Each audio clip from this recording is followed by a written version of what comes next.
What's up, everybody? It's Draymond Green. Make sure you subscribe to the Volumes YouTube channel below so you don't miss any more of this great content going forward.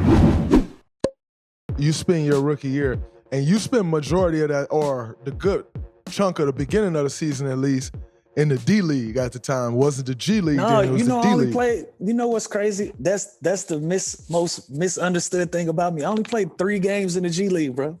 Really? I only played 3 games in my entire career, but they put me on like that alumni shit. Yeah, they do.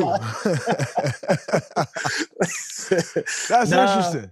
No, Billy King, our GM at the time, he felt like it was more important for me as a young kid. Like I said, I was 17 by the time I was drafted. I was 18 by the time training camp started. He thought it was more important for me to understand I'm working with grown men. I need to be around this environment. I need to be there. I need to feel it. I need to feel that energy. And that's how we carried it. And then my second year, I got to the point I'm like, yo, I got to play. And so they figured out a way where I went and played 3. I think it was supposed to be 3 home games. At that time, it was the Fort Worth Flyers. We was down in Fort Worth, and they had a game on a Monday, a game on Wednesday, a game on Friday, all in Fort Worth. We would have to travel to Little Rock, Arkansas, that Saturday, play a game, and then I would fly back.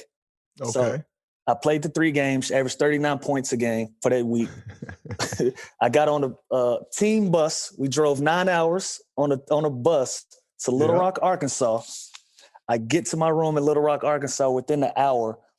I got a phone call in my room, said, we need you to go to the airport right now. We need you to go to Philly right now. And I'm like, what the fuck is going on? And I turn on ESPN and they traded AI. Wow. So that's crazy. The week I went to it was D League at the time, but the week I went to the G League, my last game I was supposed to play, they called me right back to Philly because they traded AI. And I got to Philly at halftime. They was playing the Washington Wizards. That Saturday night, I got to the gym at halftime and never looked back. That's insane. By the way, that's a very monumental NBA moment. Like to be involved in that moment. I can't forget it. I can never forget it. Yeah. And the fact that it was like, everybody know how I feel about AI. He's my idol. You know, I got tattoos because of this dude.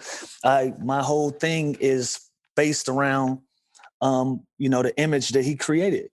You know what I'm saying? Like, so I say that publicly, like I've worshiped the ground this dude walked on. So for me to have an opportunity to work with him and then our paths constantly crossing, it was cause and effect, and it was crazy. But to have him in my corner and to be a part of his history and for him to be a part of my history, part of each other's stories is I don't know, bro.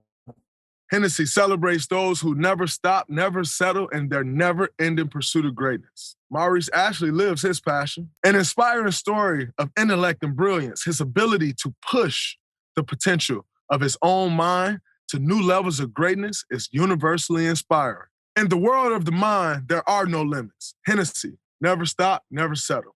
If you want to learn more about Maurice Ashley, visit www.hennessy.com. 21 plus.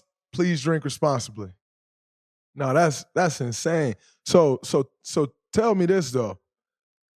Did that fuck with you mentally? That you find out AI just been traded? Like did that fuck with you? It fucked with me, but it was more like everything was 100 miles an hour at that time for me. Like you gotta understand, I'm so young and I'm in the NBA. So every single day is an experience for me. Every day.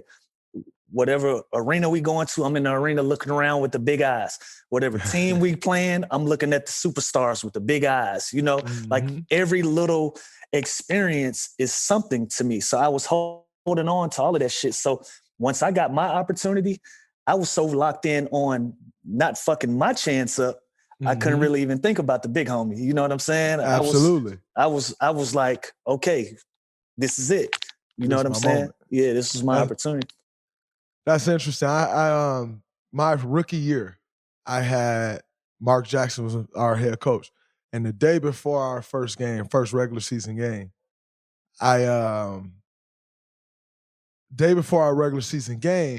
first regular season game, he pulled me to the side and he's like, "Yo, the NBA has a weird way of working itself out. And, you may not get an opportunity right away, but everyone gets an opportunity. And just make sure when your number's called, you're ready for your opportunity. So I'm like, all right, cool. Like, in a weird way, I think he telling me, like, tomorrow you're not going to play. So I'm like, let me mentally prepare myself for that. And so I don't play first game. Second game, we play. Were you dressing, though? I'm dressing. Okay. I am dressing. So, and for those of y'all that don't know, what he's asking about dressing is, in the NBA, you got 15 roster spots. Only 13 guys can dress. Other 2 guys are inactive. So I was dressing. It's 13 now. Then it was 12. Facts. Absolutely. And so I was dressing. Second game of my career, and at that time, I came in the league, they had me playing 3, which is a disaster, and almost had me out of here. But the second game, Brandon Rush tore his ACL. And so I'm sitting there on the bench, and I'm like, yo, this is what he was talking about. Like, everybody get an opportunity. In that game, I still only played 3 minutes.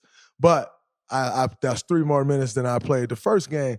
And, like, I try to tell all the young guys now, and to know that was your mindset at 19. Like, I wasn't ready for that. I was 22 years old, and you was 17. Well, second year, so 18 turning 19. Right. I wasn't ready for that. I was messed up because, in my life, I had never not played before. Yours even more so than me, because you're going from high school, but I had never not played before. So mentally, I just wasn't ready to not play.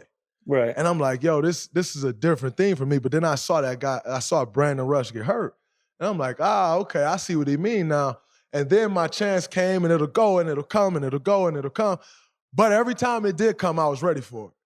And I think that's what the young guys don't understand these days. I think young guys these days, sometimes they end up so entitled. And they don't understand, like, yo, number one, you don't understand the NBA game coming into the NBA. So although you may be more talented, although you may have more potential and all of those things, athletic and shoot better than this guy in front of you, that guy understands the NBA game. And I think we've done a poor job as guys growing older in this league in relaying that to these guys. It's like, well, should they eliminate us? Understand the NBA game. They eliminate us. You know what I'm saying? Like, a lot of these teams with these young guys, they don't have no vets or OGs in the locker room to give them game. You know what I'm saying? That's why my run with the Hawks this past year and a half was a gift and a curse. It wasn't the greatest fit for me to be on the floor and to continue my career, but I had the best time with learning these guys and giving them information and being a big brother figure to them and giving them some game, and they were soaking it up, and I thought they was applying it. And it just made me feel like, damn, this shit is important. It's important because sometimes the young guys, we might criticize them and they really don't know. They really don't have the information, but we criticize them like, you need to be doing this, you need to be doing that.